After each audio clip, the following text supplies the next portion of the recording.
اس عید کے اوپر جتنی میں نے پاکستان میں مایوسی دیکھی ہے میں نے اپنی زندگی میں نہیں دیکھی. آج میں آپ سب کو عید مبارک کہتا ہوں اور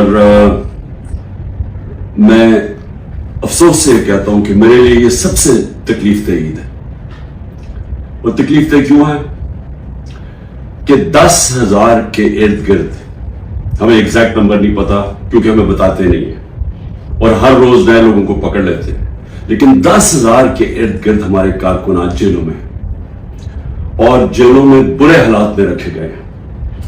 ایسے رکھا ہوا ہے جیسے کہ کوئی غدار ہیں, کوئی دہشت گرد ہیں.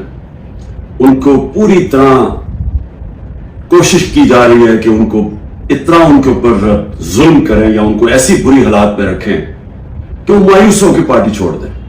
اگر آپ سچ اور حق پہ کھڑے ہیں تو بولیں تو دوسروں کو آپ ثابت کریں.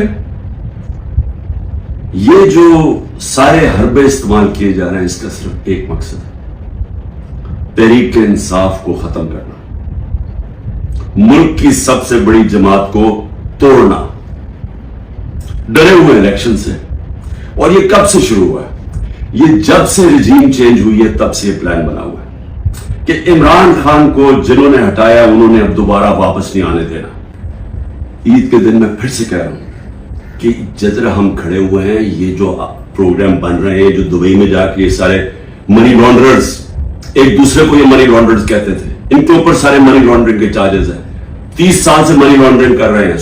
ہدایبہ پیپر مل منی لانڈرنگ پہ ایون فیلڈز کے اپارٹمنٹس انہوں نے خریدے ہیں. دوسرا جو زرداری ہے اس نے جو وہ خریدا ہے سرے محل, اور اس کے علاوہ جو کی باہر پراپرٹیز ہے وہ ہمیں پوری بریفنگ دی گئی ہے اس چیز کی. یہ سارے پیسے یہاں سے چوری ہو کے باہر گئے ہیں. وہ ملک کیا فیصلے کریں گے, اور ان کے ساتھ اسٹیبلشمنٹ کھڑی ہے. اور پھر وہ کہتے ہیں کہ جی یہ دیکھیں سوشل میڈیا میں کیا, سوشل میڈیا عوام کی آواز ہے, کوئی کسی کو ذلیل نہیں کر سکتا. یہ عزت اللہ کی طرف سے آتی ہے, یہ ہمارا ایمان ہے.